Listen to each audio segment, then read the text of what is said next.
नमस्कार। आज मैं सत्यकाम, आपका अध्यापक, आज फिर मैं उपस्थित हूँ अ, हिंदी कहानी के विकास को लेकर। और आज हम बात करेंगे प्रेमचंद पर। इससे पहले के व्याख्यान में हमने प्रेमचंद के पूर्व के कुछ कहानीकारों की चर्चा की और उसमें हमने ये बातचीत की कि किस तरह प्रेमचंद के पहले कहानीकार कहानियां लिख रहे थे। प्रेमचंद से पहले या प्रेमचंद के समानांतर भी कहानियां लिखी जा रही थी।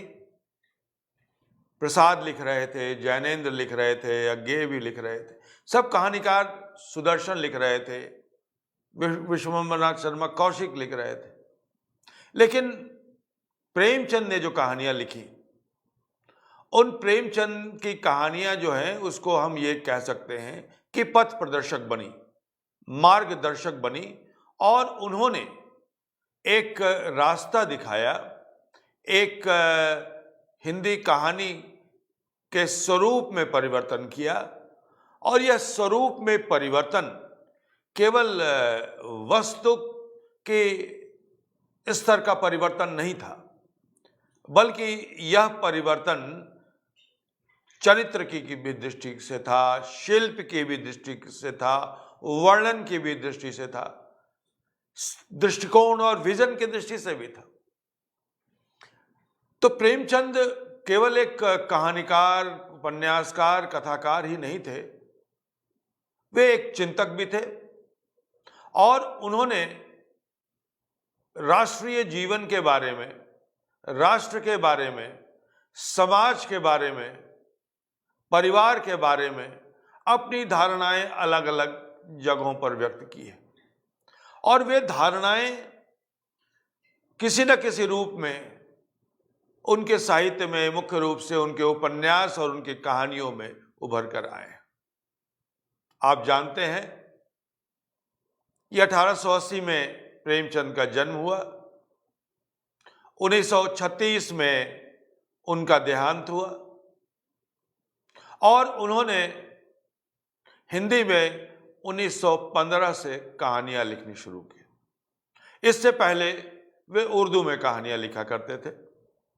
लेकिन प्रेमचंद की जो भाषा है, उर्दू और हिंदी, उसमें बहुत कुछ फर्क नहीं है, लिपि का फर्क है। पहले वो फारसी लिपि या उर्दू लिपि में लिखा करते थे। 1915 के बाद उन्होंने नागरी लिपि में ज्यादा तेजी से लिखना शुरू कर दिया, और इस प्रकार वो हिंदी समाज के साथ जुड़े। और उनकी पहली कहानी 1915 में ही सौत कहानी सामने आई। इसी दौरान 1915 में ही एक कहानी जिसकी चर्चा हमने पिछले व्याख्यान में की थी, उसने कहा था गुलेरी जी की जो कहानी है, उसी समय वो लिखी गई। तो दो महान कहानीकारों ने एक साथ दो प्रकार की कहानियां लिखी। जब प्रेमचंद कहानी लिख रहे थे और उसी वर्ष संयोग से गांधी जी का भारत आगमन भी हुआ, गांधी जी ने राजनीति में पदार्पण किया, और जो काम गांधी जी ने राजनीतिक स्तर पर किया, वही काम प्रेमचंद ने साहित्यिक स्तर पर किया। प्रेमचंद का मूल नाम धनपत राय था। बाद में वे जब उर्दू में लिखना शुरू किया तो नवाब राय के रूप में उन्होंने ख्याति प्राप्त की, लिखना शुरू किया, और उसके बाद हिंदी में प्रेमचंद के नाम से लिखना शुरू किया। प्रेमचंद एक सरकारी मुलाजिम थे और उन्हें कई काम छिप छिप के भी करने पड़ते थे, क्योंकि उनके कहानियों में बार बार सामाजिक संरचना के खिलाफ, राजनीतिक संरचना के खिलाफ और पारिवारिक विघटन, मनोवैज्ञानिक चित्रण इत्यादि के भाव अलग अलग ढंग से आते थे। तो खास तौर पर जो वे राजनैतिक कहानियां लिखते थे उनमें ज्यादा खतरा होता था। और आप जानते हैं कि उन्होंने आरंभिक दौर में जो कहानियां, राजनीतिक कहानियां लिखी, जो सोजे वतन के नाम से संकलित हुई, और उसमें जो एक कहानी लिखी, देश का सबसे अनमोल रतन, दुनिया का सबसे अनमोल रतन, वो अनमोल रतन क्या था? राष्ट्रभक्ति के लिए बलिदान होने वाले सूरमा के रक्त की बूंद। अब यह मांग थी एक प्रेमिका की, और बस इतनी ही सी बात थी उसमें कि उसका प्रेमी वो एक सूरमा के शहीद के रक्त की बूंद लेकर आता है, और केवल इतनी सी बात रहने पर सोजे वतन को जब्त कर लिया जाता है, जला दिया जाता है। कलेक्टर के दरबार में प्रेमचंद की पेशी होती है और उन्हें चेतावनी दी जाती है और सारी प्रतियां जला दी जाती हैं। जब शासक वर्ग, जब सत्ताधारी, और वो भी जब विदेशी हो, जब इतना ज्यादा क्रूर हो और इतना ज्यादा उसकी निगाहें लोगों के लिखने पर हो, जो इतनी कायर हो, जो इतनी डरती हो लेखक के कलम से, हालांकि सत्ता सबसे ज्यादा लेखक के कलम से ही डरती है, तो प्रेमचंद को लगा कि वे नाम बदल कर लिखें, तो प्रेमचंद के नाम से लिखना शुरू कर दिया। विद्यार्थियों, ये जो प्रेमचंद की कहानियों पर मैं बात कर रहा हूं, प्रेमचंद की कहानियां आपने अपने स्कूल में भी पढ़ी होंगी, आपने ये कहानियां बीए के पाठ्यक्रम में भी पढ़ी होगी, प्रेमचंद की कहानियां आपने एमए में भी पढ़ी होगी या पढ़ रहे होंगे। तो जो हमारे अध्ययनरत छात्र हैं, उनसे मैं इस दृष्टि से इस व्याख्यान को सुनने का अनुरोध करता हूं कि वे इस व्याख्यान को हिंदी कहानी के विकास की एक श्रृंखला के रूप में देखें, क्योंकि जब हिंदी साहित्य का इतिहास का पर्चा आता है तो उसमें हिंदी कहानी के विकास से संबंधित कई प्रश्न पूछे जाते हैं, और आमतौर पर जो सवाल आपसे पूछे जाते हैं उनमें यही है कि प्रेमचंद पूर्व के कहानी का विकास बताइए, या कहानी की विशेषताएं बताइए, या फिर कहानीकार के रूप में प्रेमचंद की विशेषता बताइए, या फिर हिंदी कहानी के विकास में प्रेमचंद की कहानियों की महत्व स्पष्ट कीजिए। प्रेमचंद ने अपने समय के यथार्थ को किस प्रकार प्रस्तुत किया है, हिंदी कहानी के विकास में प्रेमचंद का क्या योगदान है, प्रेमचंद ने किस प्रकार हिंदी कहानी को एक शीर्ष पर पहुंचाया, क्या परिवर्तन किया हिंदी कहानी में, प्रेमचंद से पूर्व लिखी जाने वाली कहानियों और प्रेमचंद की कहानियों में क्या फर्क है, क्या प्रेमचंद जिस समय कहानी लिख रहे थे उस युग को प्रेमचंद युग कहना उचित है, जब हम काल विभाजन पर बात करते हैं, नामकरण पर बात करते हैं, तो यह सवाल भी आ सकता है। इन सवालों का जवाब देने के लिए आपको प्रेमचंद की कहानियों के बारे में, उनके सतत विकास के बारे में जानना जरूरी है। यहां मैं कहानियों का विश्लेषण नहीं करूंगा।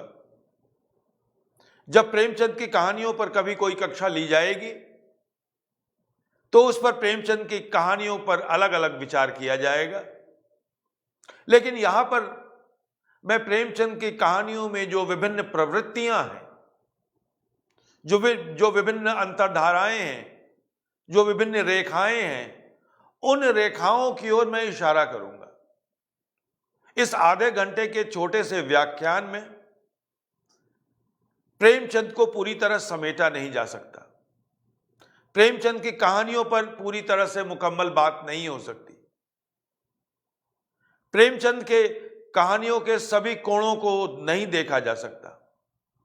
प्रेमचंद की कहानियों को उद्धृत नहीं किया जा सकता। इन सब के लिए प्रेमचंद पर अलग अलग व्याख्यान होंगे। जब प्रेमचंद का जो पर्चा है एमए में या फिर बीए में, जो प्रेमचंद की कहानी लगी हुई है शतरंज के खिलाड़ी, पूस की रात, उन कहानियों पर जब हम अलग से विचार करेंगे तो उसके अलग अलग खंड को, अलग अलग रेशे को देखकर हम विचार करेंगे। अब हम देखेंगे कि हिंदी कहानी के विकास में प्रेमचंद ने किस प्रकार योगदान दिया। प्रेमचंद की कहानियां किस तरह से लिखी गई, प्रेमचंद ने किस तरह से लिखी अपनी कहानियां, और क्यों लिखी, कैसे लिखी। तो अगर परीक्षा की दृष्टि से या फिर अध्ययन की दृष्टि से या फिर समझने की दृष्टि से हम प्रेमचंद की कहानियों को देखें तो उनकी कहानियों को मोटे तौर पर 3-4 कोटियों में विभाजित किया जा सकता है। हालांकि मैं फिर एक बार कह दूं कि जो बड़ा रचनाकार होता है, उस बड़े रचनाकार की कहानियों में, की रचनाओं में सभी धाराएं अंतस्यूत होती हैं, अंतर्भूत होती हैं। इसलिए जब हम उनके रेशे रेशे निकाल कर देखेंगे तो उनमें सभी धाराएं मिलेंगी। लेकिन मैंने कहा अध्ययन की दृष्टि से, जैसे मान लीजिए कि आपसे एक सवाल पूछा गया कि हिंदी में दलित साहित्य या दलित कहानी के विकास में प्रेमचंद की क्या भूमिका है। अब इस सवाल का जवाब देने के लिए आपको मालूम होना चाहिए कि प्रेमचंद ने कौन कौन सी दलित कहानियां लिखी और आज कौन सी दलित कहानियां लिखी जा रही हैं। उनके बीच एक संपर्क सूत्र आपको स्थापित करना पड़ेगा। इसी तरह यदि आपसे सवाल पूछा गया कि प्रेमचंद ने जो सामाजिक कहानी लिखी है, जो परिवार से जुड़ी कहानी लिखी है, उस परिवार से जुड़ी कहानियां आज कितनी प्रासंगिक हैं। जैसे कुछ कहानियां हैं, जैसे बड़े घर की बेटी, बूढ़ी काकी आदि। प्रेमचंद की कहानियों में स्त्री संबंधित दृष्टिकोण पर बातचीत की जा सकती है।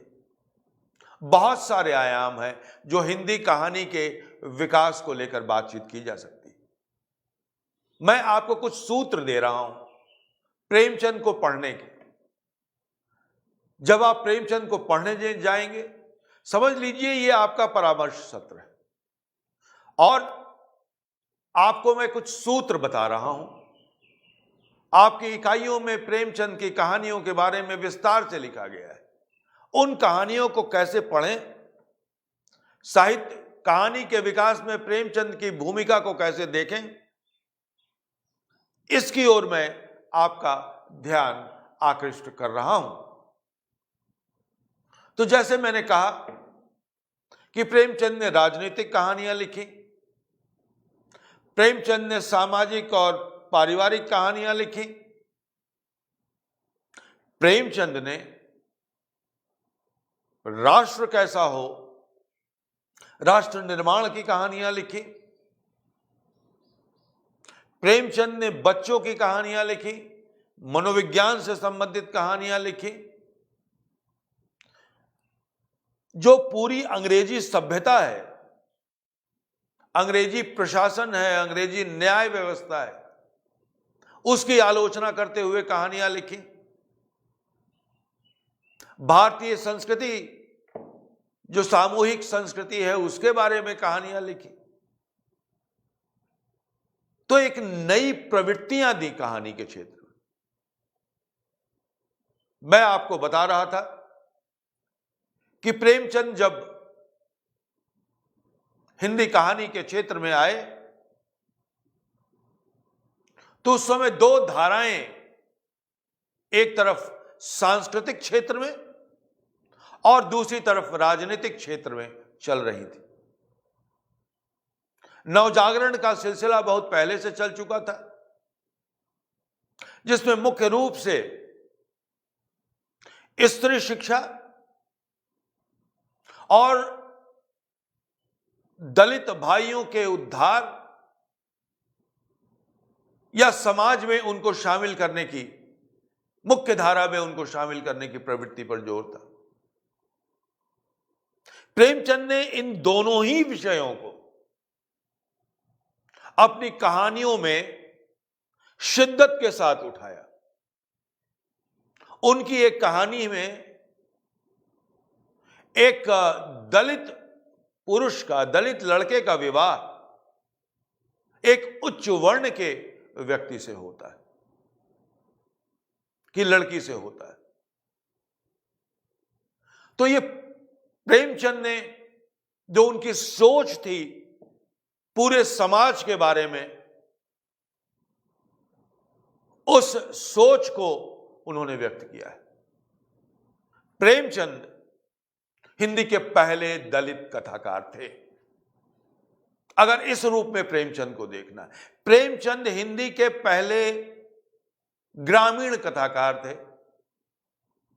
प्रेमचंद सही अर्थों में राष्ट्र को ध्वनि देने वाले पहले कहानीकार थे। प्रेमचंद मनोविज्ञान पर लिखने वाले पहले कहानीकार थे।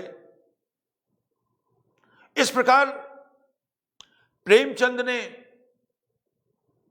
अपनी कहानियों में एक नई प्रवृत्तियों का जागरण किया, को जागृत किया। जैसे हिंदी में उन्होंने जो कहानी लिखी सौत, और यह कहानी छपी सरस्वती पत्रिका में 1915 में। और इस कहानी में उन्होंने क्या दिखाया? इस कहानी में उन्होंने दिखाया कि जो हमारा समाज है, जो हमारी सामाजिक संरचना है, जो हमारा परिवार है, वो धीरे धीरे कितना रूढ़ होता जा रहा है और उसमें परिवर्तन की जरूरत है। इस परिवर्तन की जरूरत की तरफ प्रेमचंद ने बार बार इशारा किया। जो दलित कहानियां उन्होंने लिखी, उन दलित कहानियों पर विचार कीजिए। जिस कहानी का जिक्र मैं कर रहा था, उस कहानी का नाम है सौभाग्य के कोड़े, जिसमें एक दलित बालक का विवाह राय बहादुर साहब की लड़की से होता है। यह बात अनहोनी लग सकती है, लेकिन इसी विषय पर जब दलित आंदोलन की कहानियां लिखी जाने लगी, तो इसी विषय पर कई कहानियां लिखी गई और इसे दलित जीवन की एक क्रांतिकारी कहानी मानी गई। तो सवाल यह उठता है कि क्या हम प्रेमचंद को दरकिनार करके दलित कहानियों पर बात कर सकते हैं? नहीं कर सकते हैं। मंदिर कहानी, जिसमें जो आंदोलन बाबा साहब अम्बेडकर ने चलाया था, दलितों के मंदिर में प्रवेश की, उसका आह्वान या आंदोलन कहानी में प्रेमचंद ने पहले ही छेड़ दिया था, क्योंकि प्रभाव था उनके ऊपर, गांधी का प्रभाव था। और गांधी और अंबेडकर को हम अलग अलग करके नहीं देख सकते, रास्ते उनके अलग हो सकते हैं, काम करने का तरीका अलग हो सकता है, लेकिन हैं वे एक ही, इसी धरती के हैं, और उनका लक्ष्य भी एक ही है, दलितों को मुख्य धारा में शामिल करना। बड़ी चर्चा की जाती है कफन की, अमानवीय मूल्यों की, और उसमें जो शब्दों का प्रयोग हुआ है उसको लेकर, लेकिन इस कहानी में प्रेमचंद ने कहीं भी दलितों का अपमान नहीं किया है, बल्कि यह दिखाया है कि दलित कैसे सोचते हैं, समाज के प्रति उनका नजरिया क्या है, और वो शोषण के तरीकों और हथकंडों को पहचानते हैं। और जब एक बार दलित शोषित जो यह वर्ग है, वह जब एक बार हथकंडों को पहचान जाता है तो विद्रोह करने में समय नहीं लगता, और जिस प्रकार घीसू और माधव कफन के लिए इकट्ठे पैसे को बेचकर पूरी जलेबी और शराब पी जाते हैं, वो क्या है? इसलिए कि आस्था नहीं है उन्हें इस समाज पर, उन्हें रीति रिवाजों पर आस्था नहीं है, इसलिए वे सारा पैसा भोग में उड़ा देते हैं, मस्ती में उड़ा देते हैं। वे जानते हैं कि अमीर लोग भी यही करते हैं, उनका तन चूसते हैं, किसानों के बारे में, मजूरी किसान करे और मौज महाजन उठाए, पूस की रात। और ये सारा का सारा परिदृश्य ग्रामीण परिदृश्य है। ग्राम कथा के पहले हिंदी कथाकार प्रेमचंद, ये बहुत बड़ी बात, उन्होंने पहचाना कि गांव की कथा कहकर ही भारत की कथा कही जा सकती है। ठाकुर का कुआं, बड़ी आलोचना की जाती है। जब दलित कहानी के रूप में इसकी चर्चा होती है तो कहा जाता है कि वो तो असफल हुआ, पूरा का पूरा प्रयास, और जोकू गंदा पानी पी रहा है। लेकिन जोकू का गंदा पानी पीना, उसका असफल होना, पूरे समाज के उस चरित्र को दिखाता है, और उस समाज के प्रति हमारे मन में घृणा उत्पन्न होती है, हमारे मन में रोष उत्पन्न होता है। उस समाज को खोलकर दिखाना बहुत आसान बात नहीं थी। हम जिसे एक आसान बात मानते हैं, यह बात मानते हैं कि हां, एक दलित ने कोशिश की ठाकुर के कुएं से पानी पीने के लिए और असफल रही, यह तो बड़ी ही साधारण सी बात है।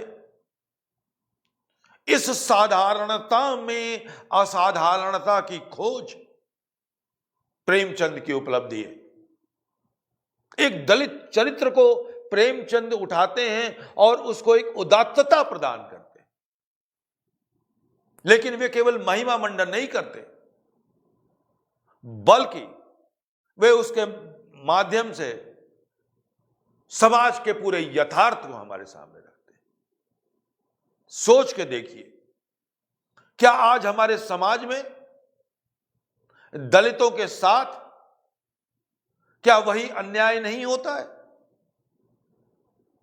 सोच के देखिए, आज भी आपको ठाकुर का कुआं मिल जाएगा, और हम अपने अपने कुओं से पानी पीते हैं और उन कुओं से दूसरों को पानी नहीं पीने देते। ये भी देखिएगा अपने समाज में, आज के समाज में। तो प्रेमचंद की जो कहानियां हैं वो जब आज भी प्रासंगिक हैं तो उसमें विवाद क्यों? क्या इसलिए कि दलित आंदोलन में जिन लोगों ने यह स्थापित करने की कोशिश की है कि दलितों द्वारा लिखा गया दलित साहित्य ही, दलित कहानी ही दलित साहित्य के अंतर्गत आ सकता है, उनकी सारी धारणा समाप्त हो जाएगी, उनका आधिपत्य समाप्त हो जाएगा। ये बहुत सारी बातें हैं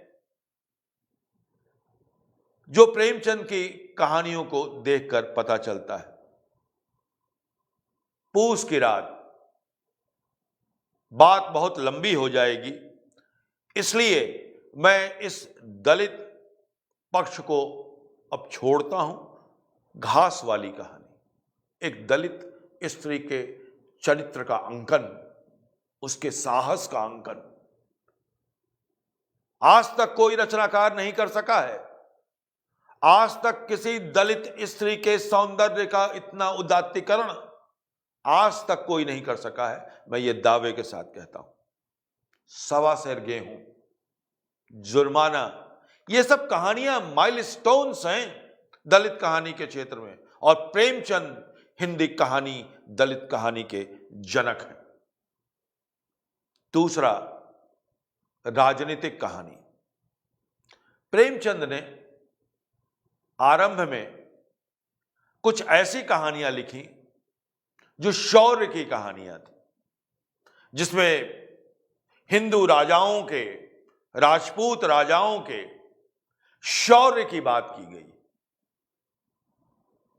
ये कहानियां 1911 और 14 के बीच में लिखी गई। अब ये बताइए कि प्रेमचंद 11 और 14 के बीच ज्यादातर उर्दू में लिख रहे थे और हिंदू राजाओं, बांके जमींदार में जो वीरता, आत्म बलिदान और स्वाभिमान का जिक्र कर रहे थे, वो क्यों कर रहे थे? वस्तुतः यह एक प्रच्छन्न राष्ट्रवाद ही था और यह अंग्रेजों के खिलाफ एक बिगुल भी था। मैंने आपको बताया कि प्रेमचंद एक सरकारी नौकर थे, इसलिए सीधे सीधे वे अंग्रेजों पर आक्रमण नहीं कर सकते थे, लेकिन अपनी बात की कहानियों में उन्होंने ऐसा किया। जैसे जुलूस कहानी, सीधे सीधे स्वराज आ गया है, ऐसा चित्रण किया गया है। जुलूस में जो गांधी जी के नेतृत्व में निकलने वाला जो जुलूस है, उसका चित्रण हो रहा है। प्रेमचंद सीधे सीधे मैदान में आ जाते हैं और भारतीय राष्ट्रवाद का बिगुल फूंकते हैं। इसके अलावा प्रेमचंद भारतीय नवजागरण से प्रभावित थे और भारतीय नवजागरण में जो स्त्री चेतना की बात की गई, स्त्री शिक्षा की बात की गई, सशक्तिकरण की बात की गई, उसमें 1911 में उन्होंने एक कहानी लिखी थी, बड़ी बहन। यह स्त्री शक्ति की कहानी। इस कहानी में एक स्त्री अपने पति के खिलाफ खड़ी होती है, जो पतिव्रता, स्त्री धर्म आदि की जो संकल्पना है उसको तोड़ते हुए वो अपने भाई की रक्षा करती है और अपने पति के विरोध में खड़ी होती है, जहां उसका पति उसके भाई पर अत्याचार करना चाहता है। बहुत सारे ऐसे मुद्दे हैं जिससे प्रेमचंद पहले रचनाकार के रूप में सामने आते हैं। एक कहानी है प्रेमचंद की, पंच परमेश्वर। पंच परमेश्वर में आप देखिए कि इसमें जितना हमारे पंचायती राज का महिमा मंडन है, उतनी ही आलोचना है अंग्रेजी न्याय व्यवस्था की। और यह दिखाया गया है कि जो भारतीय न्याय व्यवस्था है वह न्याय व्यवस्था सर्वोपरि है, जहां पंच के सिंहासन पर जब बैठ जाता है कोई, तो वो मित्र हो या कोई भी, वह उसकी परवाह नहीं करता। प्रेमचंद अपनी कहानियों में भारतीय समाज का निर्माण कर रहे थे और बदलते हुए समाज को देख रहे थे। उन्होंने अपनी कहानियों में संयुक्त परिवार के टूटने की, दरकने की आवाज सुनाई पड़ती है। वे संयुक्त परिवार को टूटता और दरकता हुआ देख रहे थे। शहर बन रहे थे, युवा शहर की ओर नौकरी करने के लिए जा रहे थे और ग्रामीण व्यवस्था के अनुकूल बनी संयुक्त परिवार व्यवस्था टूट रही थी। और इसमें प्रेमचंद बिल्कुल तटस्थ भाव से इस स्थिति को हमारे सामने रखते हैं। बड़े घर की बेटी आरंभिक कहानियों में से है प्रेमचंद के। इस कहानी में प्रेमचंद ने एक परिवार की कहानी बताई है जिसमें स्त्री के दृष्टिकोण को दिखाया गया है। प्रेमचंद की विशेषता है कि वे कहानियों को स्त्री के दृष्टिकोण से रखते हैं, पुरुष के दृष्टिकोण को नहीं रखते। वो पुरुष के मानसिकता को दिखाने का प्रयास करते हैं और यह महत्वपूर्ण है प्रेमचंद की कहानियों में। अभी तक जो कहानियां लिखी गई थी उसमें स्त्री का दृष्टिकोण सामने नहीं आ रहा था, पुरुष का दृष्टिकोण तो सामने आ रहा था। चाहे वो बूढ़ी काकी हो, हम बूढ़ी काकी के अंतस्थल में प्रवेश कर जाते हैं और कई कहानियां हैं, बहुत सी कहानियां, हृदय परिवर्तन होता है। ये प्रेमचंद हृदय परिवर्तन क्यों लाते हैं बार बार अपनी कहानियों में? ये भारतीय परंपरा और गांधी, अगर इसको हम दोनों को मिलाकर देखेंगे तो हम ये देखेंगे कि प्रेमचंद की कहानियों में ये बिंदु कहां से आता है। हमारी जो परंपरागत ग्रंथ हैं, भारतीय संस्कृति के जो महान ग्रंथ हैं, पुराण है, उपनिषद है, गीता, उसमें क्या कहा गया है? गीता में तो सर्वोत्तम रूप में कहा गया है कि कर्म पर विश्वास करना है, मनुष्य के कर्म पर विश्वास करना है। मनुष्य छोटा बड़ा नहीं होता, उसके कर्म उसे छोटा बड़ा करते हैं। इसलिए मनुष्य का कर्म महत्वपूर्ण है और कर्म करो और फल की चिंता न करो। तो इस तरह से एक बनते हुए समाज को, बनते हुए राष्ट्र को अपनी कहानियों में दिखाते हैं प्रेमचंद। आरंभ से ही प्रेमचंद अपनी कहानियों में देशभक्ति को और राष्ट्रभक्ति को सामने रखते हैं, जिसकी चर्चा मैं बार बार कर रहा हूं। और आपसे इस प्रकार के प्रश्न भी पूछे जाएंगे कि प्रेमचंद की कहानियों में राष्ट्रीय चेतना किस प्रकार अभिव्यक्त हुई है, या प्रेमचंद अपने समय के यथार्थ को किस प्रकार सही रूप में सामने रख सके। प्रेमचंद की एक कहानी मुझे बहुत पसंद है, वो है नमक का दारोगा। नमक का दारोगा कहानी आपने पढ़ी होगी। अंत क्या होता है उस कहानी का? अंत यह होता है कि पंडित अलूपुद्दीन आते हैं और उस नवयुवक को, जो नवयुवक उनके जेल जाने का या उनके नमक को पकड़ने का निमित्त बना था जब वो दारोगा था, उसी को खरीदने आ जाते हैं। पूंजीवाद में हमेशा ऐसा ही होता है, सत्य को खरीदने की कोशिश की जाती है। सत्यनिष्ठ व्यक्ति को भ्रष्टाचार अपनी ओर खींचता है। इस कहानी पर आप सोचिए कि किस प्रकार पूंजीवाद के चरित्र को प्रेमचंद ने बहुत ही बेबाकी से सामने रखा है। और यह पूंजीवाद चूंकि अंग्रेजों के साथ आया, इसलिए अंग्रेजों द्वारा लाई गई अर्थव्यवस्था की भी आलोचना है। कई कहानियां सीधे सीधे राष्ट्रीय आंदोलन की कहानियां बन जाती हैं। सत्याग्रह, मां, परीक्षा, समर यात्रा, जुलूस, शराब की दुकान, मैकू, आहुति और फिर शतरंज के खिलाड़ी। शतरंज के खिलाड़ी में प्रेमचंद इस बात का चित्रण करते हैं कि हम गुलाम कैसे हुए। कौन सा हमारा चरित्र था जिसने हमें गुलाम बनाया?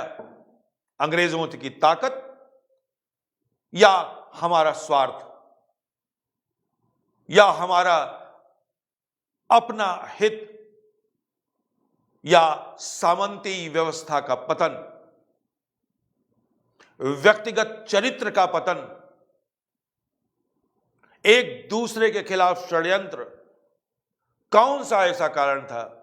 शतरंज के खिलाड़ी पढ़िए, इस दृष्टि से शतरंज के खिलाड़ी पढ़िए कि हम गुलाम कैसे हुए, क्यों हुए और किन कारणों से हुए।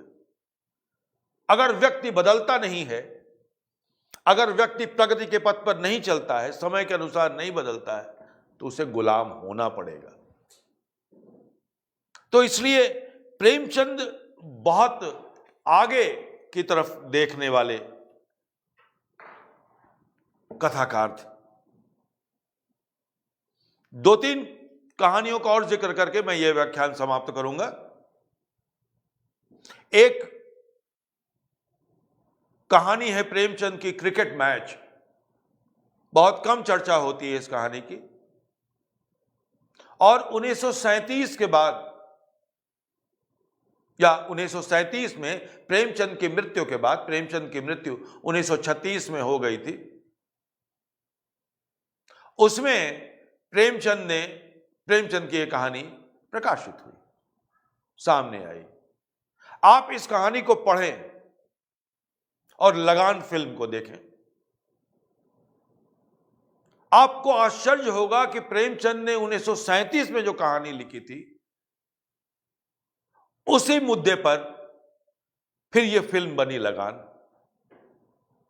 तो प्रेमचंद अंग्रेजों के खिलाफ जो संघर्ष था, उस संघर्ष के खिलाफ यह कहानी लिखी। और यह बड़ा ही शोध का विषय है कि लगान जो फिल्म बनी और जिस कहानी पर बनी, प्रेमचंद की इस कहानी का उस पर कितना प्रभाव है। एक और छोटी सी कहानी का मैं जिक्र करूंगा, वो कहानी है बड़े भाई साहब। पढ़िए बड़े भाई साहब को। इसमें केवल दो भाइयों की कहानी नहीं है, बल्कि पूरे अंग्रेजी शासन व्यवस्था, एडुकेशन, बहुत अच्छी कहानी है। ये अंग्रेजी मैकाले शिक्षा व्यवस्था के आलोचना है ये कहानी। दो बैलों की कथा। आमतौर पर इस कहानी को बच्चों की कहानी के रूप में पढ़ा जाता है, पशु प्रेम की कहानी के रूप में पढ़ा जाता है। लेकिन इस कहानी के बहुत पाठ सामने आए हैं, बहुत व्याख्याएं सामने आई हैं। और हमारी गुलामी, हमारी परतंत्रता, स्वतंत्रता के लिए संघर्ष से इस कहानी को जोड़ा गया है। इस दृष्टि से भी आप इस कहानी को पढ़ सकते हैं। प्रेमचंद एक बड़े कथाकार थे, इसलिए मनोविज्ञान के पार की थे, मनुष्य के मन के पार की थे। बच्चों के लिए कहानी लिखी, बहुत ही सुंदर कहानियां। एक कहानी है कजाकी, जो रविन्द्रनाथ टैगोर की कहानी है, काबली वाला, उससे यह कहानी बड़ी मिलती जुलती है, लेकिन दोनों का परिप्रेक्ष्य बिल्कुल अलग है। एक कहानी है, बहुत अच्छी कहानी, नादान दोस्त, जो चिड़िया के घोंसले को बदलने के लिए वो चले जाते हैं बच्चे, और ईदगाह किसने नहीं पढ़ी है, जिसमें एक बच्चे का मनोविज्ञान है, लेकिन एक गरीबी है, एक भूखमरी है, और एक बच्चे का बदल जाना है वयस्क में। लेकिन इसके साथ साथ आप पूरी कहानी को ध्यान से पढ़िए। ये कहानी, इस कहानी में भी आपको अंग्रेजी व्यवस्था का विरोध मिल जाएगा। प्रेमचंद की सारी कहानियां साम्राज्यवाद के विरोध में खड़ी दिखती हैं और अपने राष्ट्र के निर्माण के पक्ष में दिखती हैं। तो इसलिए हम ये कह सकते हैं, प्रेमचंद की कहानियों को देखते हुए हम ये कह सकते हैं कि हिंदी कहानी के विकास में प्रेमचंद की कहानियों का जो सबसे बड़ा योगदान है कि पहली बार हिंदी कहानी राष्ट्र निर्माण का बीज वपन करने की कहानी बनी। पहली बार साम्राज्यवाद का विरोध करने के लिए कहानी उठ खड़ी हुई। पहली बार अपने समाज को, या कह सकते हैं कि प्रेमचंद की कहानियां भारतीय समाज की सेल्फी है। आज की शब्दावली में हम कहें तो पूरा का पूरा चित्रण प्रेमचंद ने अपने समाज का किया है। जैसे आज हम सेल्फी खींचते हैं, वैसे ही प्रेमचंद ने अपने हाथों में स्मार्टफोन लेकर उसकी सेल्फी खींची। तो इस तरह प्रेमचंद बहुत ही माकूल ढंग से हमारे समाज के विभिन्न क्षेत्रों को सामने रखते हैं। भाषा और शिल्प, इस पर अलग से बात की जाएगी जब मैं कभी आपको प्रेमचंद की कहानियों के शिल्प के बारे में पढ़ाऊंगा। लेकिन बस यहां इतना कह सकता हूं कि प्रेमचंद ने जो कहानियों की नींव रखी, उन कहानियों की नींव पर पूरी हिंदी कहानी बाद में विकसित हुई। और प्रेमचंद ये जानते थे, और उस समय तो और ये सच की बात थी, आज भी ये सच बात है कि भारत की आत्मा गांवों में भी निवास करती है, और इसलिए प्रेमचंद ने गांव की कहानी कही। ये सारा जो राष्ट्र निर्माण है, उसके पृष्ठभूमि में गांव है। गांव की आर्थिक व्यवस्था सुधारे बिना, गांव को आर्थिक रीढ़ बनाए बिना, गांव के बिना न आंदोलन चल सकता है, गांव के बिना न सत्याग्रह हो सकता है, गांव के बिना न परिवार रह सकता है, न स्त्री अस्मिता हो सकती है, न दलितों की स्थिति मजबूत हो सकती है। गांव है, गांव मजबूत है तो हम मजबूत हैं, हमारा राष्ट्र मजबूत है। इसलिए विद्यार्थियों, जब आप प्रेमचंद को पढ़ें तो इन सभी दृष्टियों से देखें। उनकी भाषा में जो अल्फाज आते हैं, जो हिंदी आती है, उस हिंदी में कहीं बनावटीपन नहीं है। न उर्दू का बोझ है, न संस्कृत का बोझ है। एक खिलखिलाती हुई नदी की तरह उनकी भाषा चलती है। लेकिन प्रेमचंद की भाषा को आज समझना थोड़ी सी चुनौती भी है, क्योंकि गांव से जुड़े शब्द हैं। हमारे बच्चे गांव से दूर होते चले जा रहे हैं। उन्हें यह पता नहीं कि कौन सी फसल कब होती है, गांव का दृश्य कैसा होता है। तो प्रेमचंद की दुनिया में ले जाना हमारे विद्यार्थियों को आज बहुत जरूरी है, क्योंकि उसी के माध्यम से हम अपने गांव को, अपने राष्ट्र को दिखा सकते हैं। बात खिंचती जा रही है, लंबी होती जा रही है, समय समाप्त हो रहा है। प्रेमचंद पर बात करना वैसा ही है जैसे रबर का तंबू तानना, तानते जाइए, वो बढ़ता चला जाएगा। आज मैं अपने तंबू को यहीं बंद करता हूं और फिर मिलूंगा अगली कक्षा में अगले व्याख्यान के साथ। तब तक मेरा इंतजार कीजिए। बहुत बहुत धन्यवाद, शुक्रिया, जय हिंद।